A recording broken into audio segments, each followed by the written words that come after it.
Hello student, welcome to RT academy. तो कैसे हैं आप सब लोग? आई थिंक सब लोग अच्छे होंगे। आज की जो हमारी क्लास है वो है रिलेशन एंड फंक्शन की। और इस क्लास के अंदर हम रिलेशन एंड फंक्शन की जो बेसिक टर्म्स हैं उसके बारे में देखेंगे। ओके, आप सबको पता है इससे पहले हम लोगों ने 11th क्लास के सेट्स को देखा था। अगर आपको सेट्स आता है, मतलब सेट्स को आपने अच्छी तरह सीख लिया, तो आपके लिए रिलेशन एंड फंक्शन थोड़ा इजी हो जाएगा। तो अगर आप इस पे आने से पहले उसको थोड़ा रिविजन कर लेंगे तो आपके लिए काफी अच्छा रहेगा। तो चलिए स्टार्ट करते हैं। सबसे पहले हम लोग इंट्रोडक्शन देखेंगे और आपकी ये क्लास 12 का फर्स्ट नंबर चैप्टर है। ओके,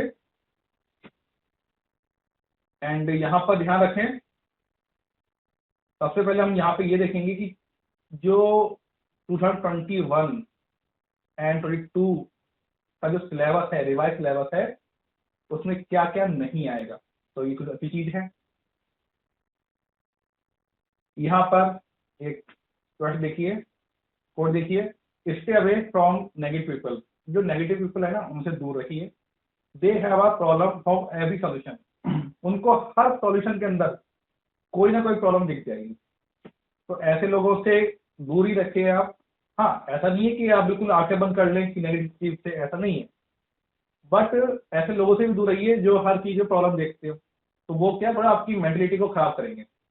जैसे मान लीजिए आप एक दिन नहीं पढ़ पाए तो आपसे बोलते कि अरे तू पढ़ नहीं पाया तो आगे क्या करेगा, तो वो नहीं। चलो एक दिन नहीं पढ़ पाए तो अगले दिन से कवर कीजिए, ये होना चाहिए। आपका जो माइंड होता है होना चाहिए वो प्रॉब्लम सॉल्यूशन होना चाहिए, नहीं कि प्रॉब्लम देख के कि उसके बाद शिकायत करना। देखो प्रॉब्लम तो हर किसी को पता है, जैसे देश के अंदर बहुत प्रॉब्लम है, तो इसका मतलब ये थोड़ी कि आप उसको शिकायत करेंगे। आपका माइंड उस प्रॉब्लम को देखकर उसका सॉल्यूशन फाइंड करना होता है। यही तो मैथ का रूल है। आपके पास एक क्वेश्चन आता है, वो एक प्रॉब्लम हुई, उसको आपको देखना है और उसका सॉल्यूशन फाइंड करना है। तो ये एक बहुत इंपॉर्टेंट चीज है। अब यहाँ पे देखिए चैप्टर फर्स्ट है ना, रिलेशन एंड फंक्शन। कौन सी एक्सरसाइज डिलीट हो गई है वो देखिए। एक्सरसाइज 1.3 एंड 1.4 डिलीट हो चुकी है आपकी बुक में से, इसको हटा लीजिएगा। 1.3 एंड 1.4 ऑल क्वेश्चन डिलीट हो गए हैं। ओके, तो ये अच्छी बात है, आपको नहीं पढ़ना इसको।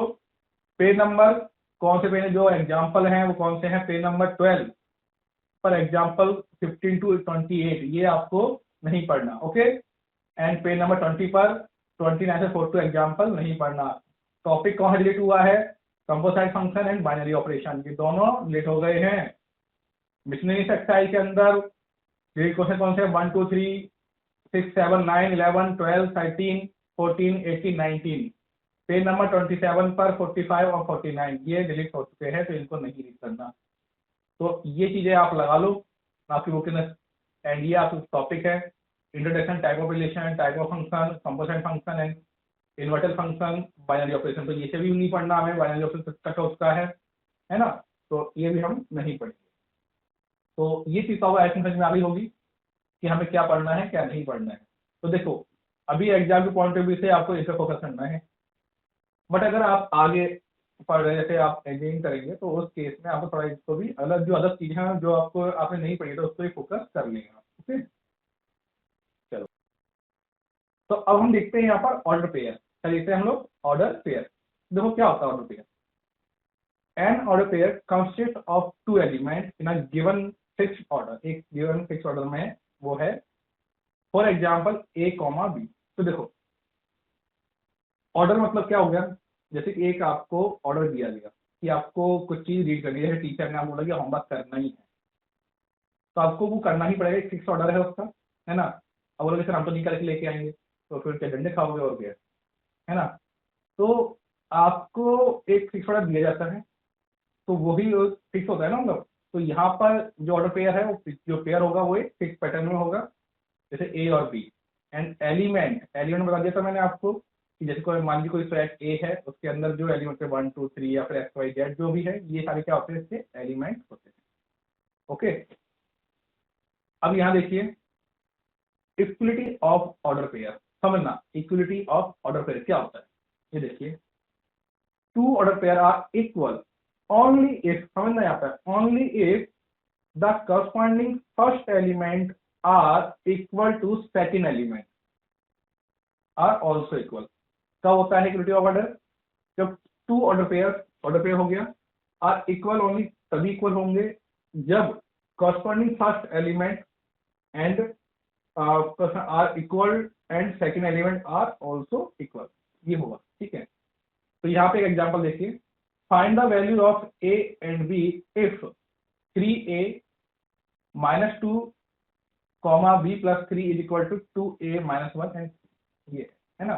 तो यहाँ पे देखिए सिंपली ये दोनों इक्वल है, क्या बोल रहे हैं ये कि find the value of A and B निकालनी है आपको, है ना, एंड ये इक्वल है सॉल्यूशन के। तो यहाँ पे क्या करेंगे हम लोग, 3a माइनस 2 अब इक्वल है, तो यहाँ पे जो ये फर्स्ट वाला एलिमेंट है, जैसे मान लो ये आपका, मैं मान लो a1, ये मान लो b1, ये मान लो a2, ये हो गया b2, तो a1 equal to a2 and b1 equal to b2, ये हो गया। तो 2a माइनस 1 इसको सॉल्व कर लेंगे, तो हम यहाँ पर ये पूरा सॉल्व किया तो हमारे पास a इक्वल टू 1 आ गया। सिमिलरली यहाँ पे करेंगे b प्लस 3 एंड 3 पर कितना हो गया, c0, ये हो गया, है ना। तो ये होता है एक ऑर्डर पेयर। ओके, चलिए आगे बढ़ते हैं। Cartesian product, multiplication a into B, it's called cartesian product. देखो वो पेयर में डिवाइड होता है। If two non empty set, मतलब एक single row set P and Q, the Cartesian product P cross Q is the set of all order pair of element from P and Q। इसको हम इस तरीके से लिखेंगे, है ना। तो PQ या P जो small p belongs to capital P and small q belongs to capital Q, ये है। यहाँ पे नोट लिखना, इफ आइदर P और Q is null set, then P cross Q will also be empty set, then P cross Q ये आपका 5 जाएगा, empty set हो जाएगा। यहाँ पे एग्जांपल देखो, A is the set of 2 colors and B is the set of 3 colors। तो यहाँ पे मान लीजिए कलर है A red green and B ABC, where ABC represents the particular set, coat bag कुछ भी है ना, ऑब्जेक्ट, यहाँ पे ऑब्जेक्ट की बात हो रही है, यहाँ पे कलर की बात हो रही है। Respectively, how many pairs of colored objects can be made from these two sets? Okay, so proceeding in the other manner, we can see that there will be 6 distinct pair as given below। यहाँ पे pair दे रखे हैं, देखो क्या है कि ये तो पर्टिकुलर कोई भी ऑब्जेक्ट हो गए एंड ये हो गए कलर, 2 कलर है एंड 3 ऑब्जेक्ट है।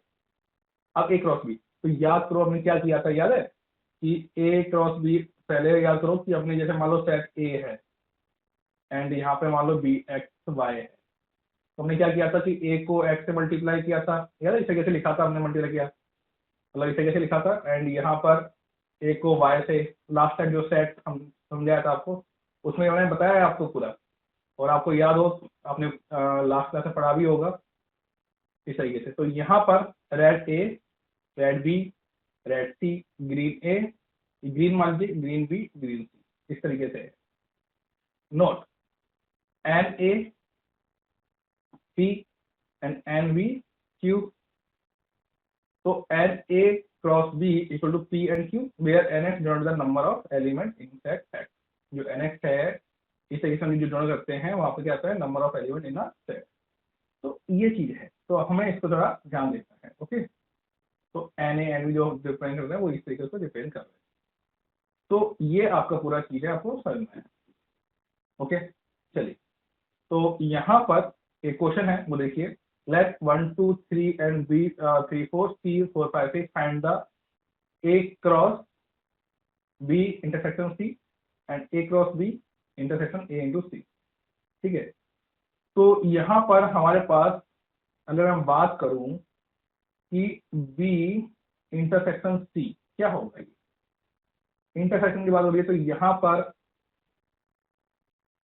इसे लिखेंगे ना, यहाँ पर जो ये है 4, तो इसमें ये कॉमन है, तो यहाँ पर जो ये वाला सेट आ जाएगा, है ना।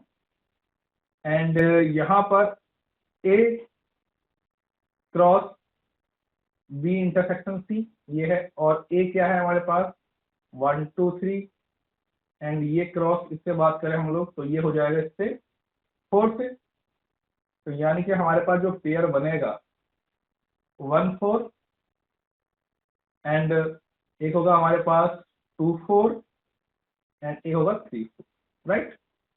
तो ये हमारे पास पेयर बन गया, यानी कि A cross B intersection C ये हमारे पास आ जाएगा। ओके, तो इसे आप नोट डाउन कर लेना। ओके, इसको लिख लो आप। एंड नेक्स्ट इसको अगर मैं रफ करता हूँ और इसको आगे समझता है हम लोग, A cross B, A cross इसकी बात कर रहे हैं हम लोग। तो देखो A क्रॉस B की अगर बात करूं मैं, एंड यहाँ पर इंटरसेक्शन A क्रॉस C, तो सबसे पहले तो इसमें मल्टीप्लाई होना होगा, यानी कि 1 का 3 से, 1 का 4 से, फिर 2 का 3 से, 2 का, तो इस तरह समझो 1 3 एंड 2 4, फिर यहाँ पर फिर 1 4, है ना। पहले फिर अब यहाँ पे इसको 2 3 एंड 2 4, देन यहाँ पर 3 3 एंड यहाँ पर 3 4, ये हो गया। एंड इस तरीके से A क्रॉस C भी निकाल लेंगे हम लोग, इस तरीके से पूरा निकाल लेंगे ना। अब तो समझ गए होगे, A क्रॉस C यानी कि इसका इससे अभी इसके 3 लाइन बन जाएंगे, और इंटरसेक्शन वाली जो कॉमन आ जाएगा, दोनों में क्या आ जाएगा, कॉमन आ जाएगा इसके अंदर। जब आप निकालोगे ना तो देखो यहाँ पे समझ लो आप इसका पूरा सॉल्यूशन ये रहा, 1 4 1 6 1 6 ये 2 4, ये पूरा हमारे सामने हो गया, है ना। तो यहाँ पे कॉमन कौन सा है, 1 4,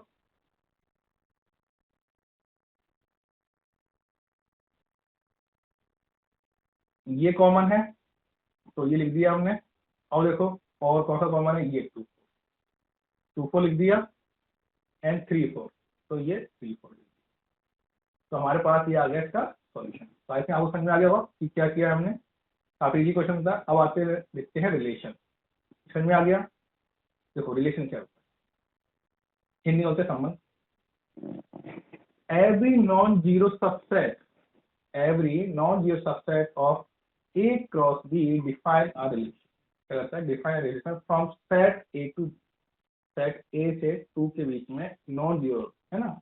every non-zero subset of A cross B define relation from set A to B। Non zero मतलब सिंगलटन होनी चाहिए, 1 हो जाए कोई फर्क नहीं पड़ता, मतलब जीरो नहीं हो।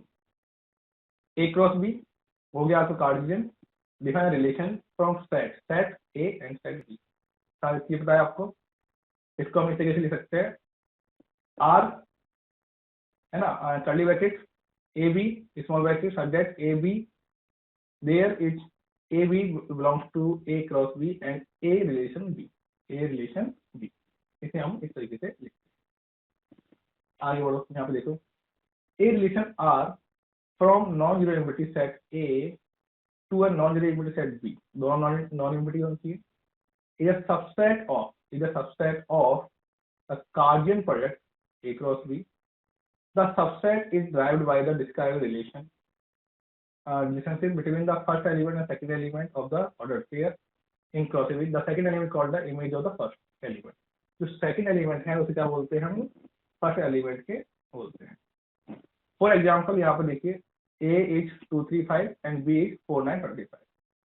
So if A relation B and यहाँ पर हमने B को डिफाइन किया, therefore it square for discrete element in relation R।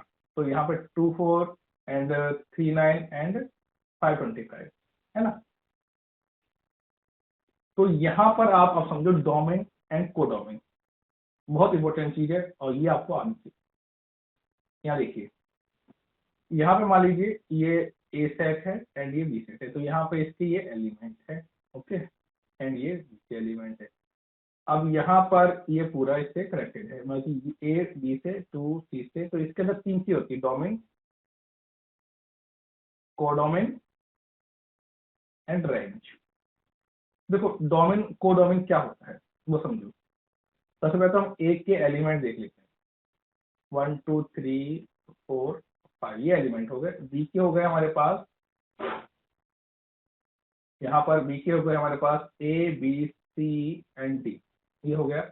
And यहाँ पर A रिलेशन B की अगर बात करें तो वो क्या है हमारे पास, 1 B से है, 2 C से है, एंड यहाँ पर जो 3 है वो किससे हो गया, D से हो गया, एंड ये आपका यहाँ पर हो गया। तो ये समझ में आ गया होगा आपको। अब ये चीज समझ में आ गई। अब हम ये तो पहला हो गया कि सेट B एक सेट के एलिमेंट हो गए। अब हम बात करते हैं डोमेन, कोडोमेन एंड रेंज की। अब देखो इसके अंदर जो चीज कनेक्ट है इससे इससे जो कनेक्ट है, जो चीज यहाँ कनेक्ट है वो हमें डोमेन हो गया, यानी डोमेन इसमें हो गया 1 2 3, ये डोमेन। ओके, एंड कोडोमिन, ये सारे जो है वो कोडोमिन है, ए बी सी डी, ये सारे क्या है कोडोमिन। और रेंज जितनों से ये कनेक्ट है वो क्या होगी रेंज, रेंज एक लिमिट है ना। तो ये हो गई आपके domain, codomain and range, BCD, है ना। तो यहाँ पर ये सारी चीजें आपके इस तरीके से टाइप्ड हैं। तो यहाँ देखिए ए हो गया हमारे पास, ये एलिमेंट्स मैंने यहाँ पर डिफाइन कर दिया, रिलेशन डिफाइन कर दिया, एंड यहाँ पर ये domain, range and BCD codomain हमने यहाँ पे बता दिया। तो इससे ज्यादा सिंपल तरीका हो सकता है, ये आपका डायग्राम है, तो जो चीज कनेक्टेड है जिससे वो आपके किस में जाएंगे, वो रेंज में जाएगी। ये रेंज हो गई, आपसे कोई पूछे रेंज कितना है ना, कि जो डोमेन कनेक्टेड है होता है जिससे उसको रेंज बोलते हैं, लेकिन जो बी के सारे एलिमेंट होते हैं वो क्या होते हैं कोडोमेन होते हैं। एंड डोमेन में क्या होता है, ओनली जो डोमेन इसको डोमिनेट करते हैं, रेंज को डोमिनेट करते हैं वो। इनवर्स ऑफ रिलेशन बहुत सिंपल है, रिलेशन को उल्टा कर दो इनवर्स ऑफ रिलेशन हो जाता है। तो यहाँ पे देखिए, let A comma B the two set है, let R the relation from set A to set B, जो रिलेशन है वो सेट ए से सेट बी है। Then the inverse of R, then the inverse generated by R inverse the relation from set B to A. अब देखो पहले set A से inverse उल्टा कर दो ना, सिंपल भाई, सेट ए से सेट बी में था, अब क्या कर दो सेट बी से सेट, जैसे मान लो ये ए सेट है 1 2 3 हो गया, एंड बी हो गया मान लो आपका ए बी, है ना। तो यहाँ पे आप उल्टा कर दो आप, है ना, तो वो क्या हो गया इनवर्स हो गया। तो यहाँ पे देखो आर इनवर्स क्या होगा, पहले जो ए बी था वो अब क्या हो गया बी हो गया, and A B belongs to R, clearly A B belongs to R, B A belongs to R inverse. अगर ए बी आर से रिलेशन कर रहा है तो जो बी ए होगा वो क्या होगा आर इनवर्स से बिलोंग करेगा, ये बात है।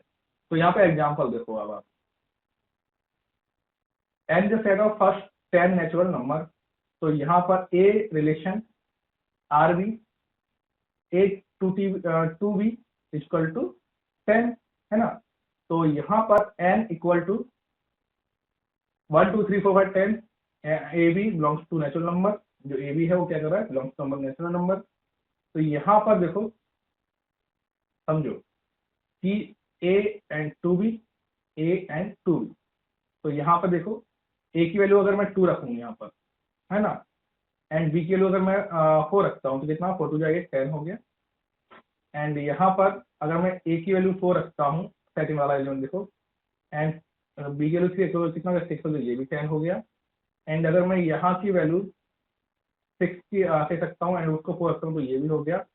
एंड यहाँ पर 8 रखता हूँ एंड यहाँ पर मैं 1 रखता हूँ तो ये 10 मल्टी लग जाएगा ना। तो मतलब हमें इस तरीके से रिलेशन निकालना होता है, ये क्या होता है रिलेशन, ए टू बी का रिलेशन हो गया 10। तो in the set of first natural number, set of first natural number हमारा इस तरीके से ये होता है। ओके, तो अगर मैं इसका इस तरीके सेट बनाना चाहूँ इस तरीके से, तो देखो क्या होगा 2 4 6 8, है ना। बट याद रखो कि यहाँ पर 2 4 6 8 ये हो गया, एंड यहाँ पर बात कर रहे हैं हम लोग इनवर्स की। तो इनवर्स के लिए आप पहले, अगर ये ए है तो हम इसको आप पहले ले लेंगे, तो 4, है ना, एंड 3 एंड 2 1, ये हो गया। तो देखो 1 का यहाँ से कनेक्ट हो जाएगा, 2 से ये 6 हो जाएगा, 3 से 4 एंड 4 से ये। तो हम इसको चाहे तो इसे लिख सकते हैं कि 4 2 लिख सकते हैं, या फिर इसको 1 8 2 6 जैसे चाहे वैसे हम यहाँ पर इनवर्स में लिख सकते हैं, मतलब उल्टा हो जाएगा। तो ये सारा हम यहाँ पे, तो inverse of R is inverse relation, तो यहाँ पे ये हो गया इसका इनवर्स रिलेशन। तो ऐसे आप समझ में आ गया होगा, बी और ये ए इस तरीके से ये अलग अलग दो सेट हो गए।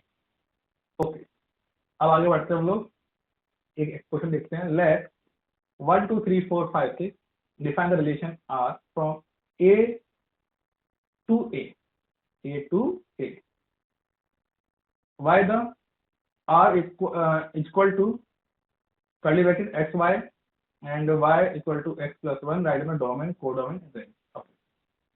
आपको डोमेन, कोडोमेन एंड रेंज लिखनी है। और यहाँ पर 1 2 3 4 5 6 आपके पास है। तो देखो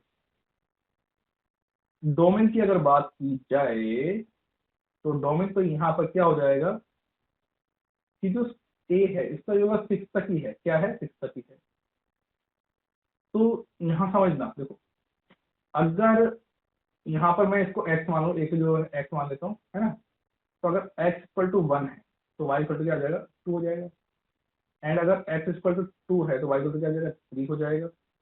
एंड अगर x इक्वल टू 3 है तो y इक्वल टू कितना हो जाएगा 4 हो जाएगा। भाई यहाँ पे x प्लस 1 है ना, तो एक एक इंच करते जाओ। तो अगर 4 है तो कितना हो जाएगा, ये 5 हो जाएगा। एंड अगर यहाँ पर 5 है तो ये हो जाएगा 6,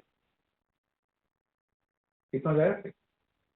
एंड लेट ए, ये पूरा सेट है, define the relation R from R to A. Okay, तो मतलब अगर मैं यहाँ पे दिखाऊं कि 1 2 3 4 5 एंड यहाँ पर 1 2 3 4 5 6 एंड यहाँ भी 6 डालो। तो 1 का 2 से, 2 का 3 से, 3 का 4 से, 5 का होगा एंड यहाँ पर। तो डोमेन क्या हो गया भाई, डोमेन ये हो गया 1 2 3 4 5। तो डोमेन की अगर बात करूं मैं, डोमेन की बात करूं तो क्या हो गया 1 2 3 4 5, 6 नहीं होगा, ध्यान रखना। एंड जो रेंज हो गई, रेंज क्या हो जाएगी 2 3 4 5 6। रेंज कितनी होगी 2 3 4 5 6, ये रेंज होगी, है ना, ये रेंज होगी। एंड यहाँ पर अगर मैं बात करूं इसकी कोडोमेन की, कोडोमेन सारे 1 2 3 4 5 6 ये सारे इसके कोडोमेन हो जाएंगे। तो ये आपको पूरा मैंने यहाँ पे समझा दिया इसको। ये देखो ये 1 2 3 4 5 6 इसके हो गया,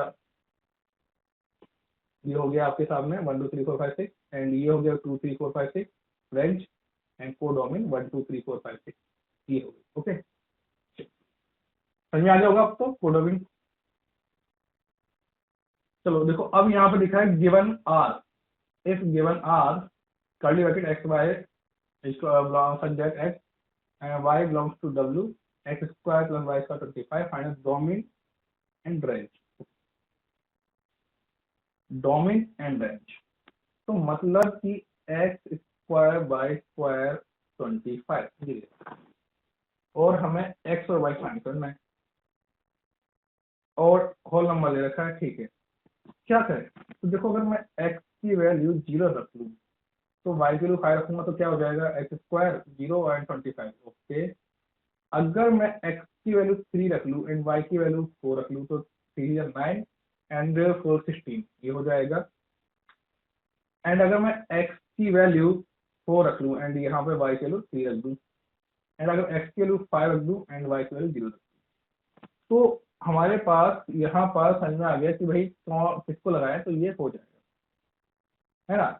तो अगर मैं यहाँ पर डोमेन की बात करूँ, किसका करूँ डोमेन की बात करूँ, तो यानी कि अगर मैं इस तरीके से बना लेता हूँ कि 0 3 4 5 एंड यहाँ पर 5 4 3 0, तो ये करेक्ट हो गया सबसे। तो डोमेन जो हो गया हमारा वो हो जाएगा 0 3 4 5 एंड कोडोमेन जो हो जाएगा हमारे पास 5 4 3 0, ये हो जाएगा 5 एंड रेंज भी हमारी यही हो जाएगी। तो यहाँ पे रेंज और कोडोमेन सेम, रेंज और कोडोमेन यहाँ पर सेम है 5 4 3 0। तो ये आई थिंक आपको क्लियर हो गया होगा। चलो अब हम आगे बढ़ते हैं, नेक्स्ट क्वेश्चन देखते हैं। ये देखिए आपको पूरा यहाँ पे जो हमने देखा है यहाँ प्रूव कर दिया आपको, ये यहाँ पर ये सारे टाइप ऑफ रिलेशन, कौन कौन से टाइप के रिलेशन होते हैं समझते हैं। टाइप ऑफ रिलेशन, सबसे पहला void relation, null relation। A relation R in a set A is called void empty relation। void का होता है empty relation भी कहते हैं।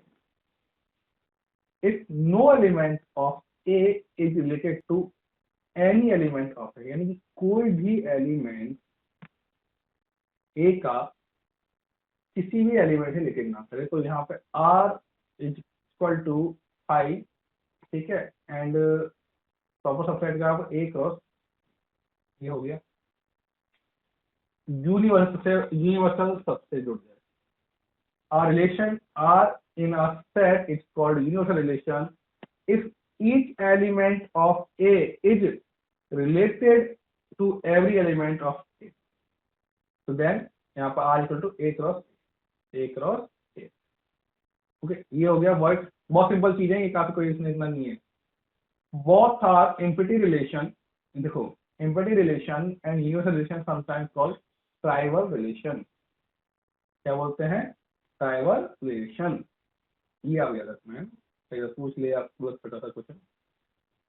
ओके, आइडेंटिटी रिलेशन समझो.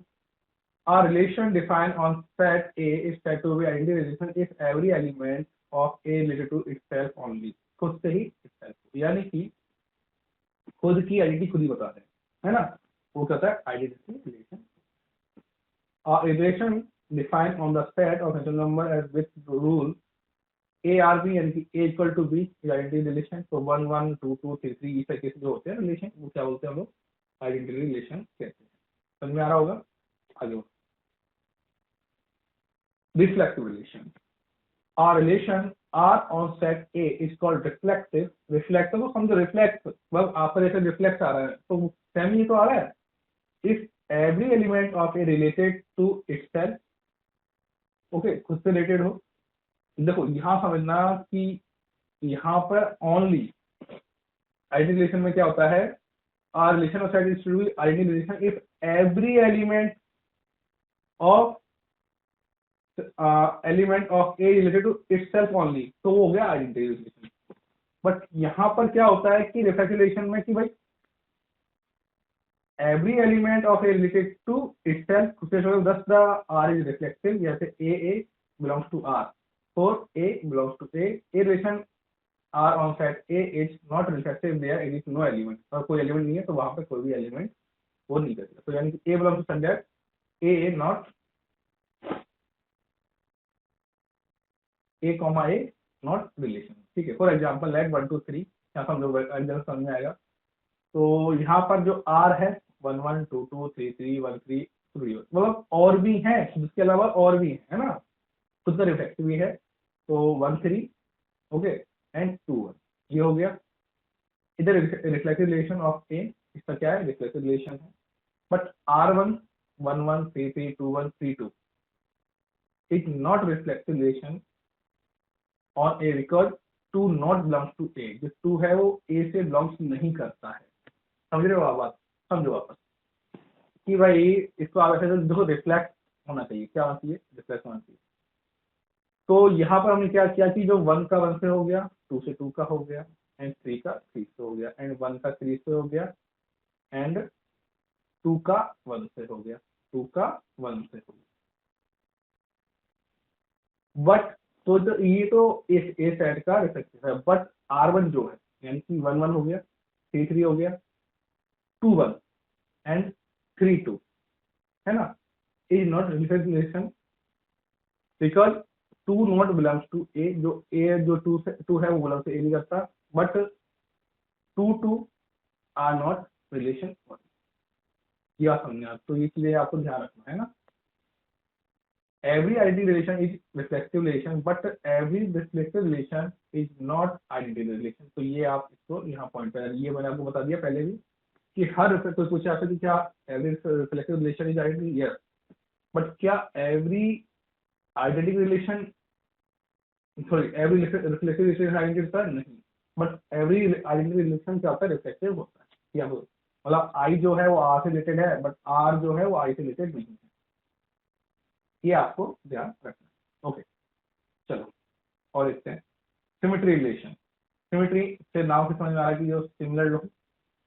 ए relation defined on a set is set to symmetry if A relation B and B relation if A और B belongs to R, then B और A must be necessarily there in the same relation. For example A relation B is parallel to B. जो A है वो parallel के B है. It is a symmetric relation because if A is parallel to B then B is also parallel to A, है ना. L1 and L2, L1 is perpendicular to L2 is a symmetric relation, है ना. ARB, A is the brother of B, ठीक है. अब देखो यहाँ पर A, ये तो ठीक है सिमेट्रिक रिलेशन है, बट ये वाला नहीं होगा. क्यों? कि भाई अगर ए ब्रदर ऑफ बी है तो is not symmetry relation, B is not necessary to brother of A, जरूरी नहीं है। वही वाला जैसे मान लो ए कोई बॉय है और बी कोई गर्ल है, तो अगर ए उसका ब्रदर है तो वो थोड़ी उसका ब्रदर बन जाएगी, डॉटर की जो है ना, डॉटर नहीं मतलब सिस्टर बनेगी ना उसकी वो। तो ये आपको जानना है। तो R is symmetrical, if R is symmetry तो R equal to R inverse range of R domain of R, range of R and domain of equal होनी चाहिए, ठीक है। ये चीजें हम लोग ध्यान रखेंगे, ठीक है। अब देखिए यहाँ तक हम लोगों ने समझ लिया है पूरा। अभी अब जो नेक्स्ट वीडियो आएगा आपका उसके अंदर हम लोग ट्रांजिटिव रिलेशन देखेंगे, इसके बारे में समझेंगे कैसे क्या होता है, पूरे से एग्जांपल देखेंगे। एंड यहाँ पर आपको जो बेसिक चीज है इसको आप जो भी समझ में नहीं आया बताइए आप, वैसे तो आई थिंक बहुत इजी चीज है, आप समझ में आएगा, एक बार पढ़ेंगे तो समझ में आ जाएगा, तो इतनी हार्ड नहीं है इसके अंदर, है ना। एंड उसको प्रैक्टिस करते रहिए, प्रैक्टिस करोगे तो अपने आप ही आपको चीजें समझ में आ जाएगी, एंड एक दो बार देखना आपको बिल्कुल क्लियर हो जाएगी, वैसे तो एक बार में क्लियर हो जाता है, इतनी कोई हार्ड चीज नहीं है। तो ठीक है, मिलते हैं नेक्स्ट वीडियो में, तब तक के लिए बाय बाय। एंड यहाँ पर चीज़ों को, नेगेटिव लोगों से दूर रहिए एंड फोकस रहिए अपने वर्क पर, जो भी आप वर्क कर रहे हैं। थैंक यू वेरी मच, मिलते हैं नेक्स्ट वीडियो में। और लास्ट वाले वीडियो जरूर देख लें, जो भी आपके सेट के हैं इसका जो वीडियो बनते हैं वो जरूर देखें, एंड आपकी जो भी हमने क्लास ली है आपको देखें, जिससे इस पर आपको कॉन्सेप्ट क्लियर हो, एंड अपने फ्रेंड्स का शेयर करें जिससे कि हमें भी मोटिवेशन मिले, आपको अच्छे वीडियो लगे। एंड अगर मान लो वीडियो को आपको कमी लग रही है तो बताएं आप, हम उसको जरूर दूर करेंगे। और अगर उसमें आपको लगता है कि ये इंप्रूवमेंट होती है, जैसे मान लीजिए यहाँ पर मैं कुछ आपकी मैं सोच रहा हूँ कुछ ऐसी, जैसे मान लीजिए आप लोगों को स्टडी करते वक्त माइंड को फोकस करने का क्या क्या तरीके हैं, वो ऐसे कुछ क्वेश्चन ले लेते हैं डेली बेसिस पर, जैसे कि आपको हेल्प मिले। Okay, thank you very much.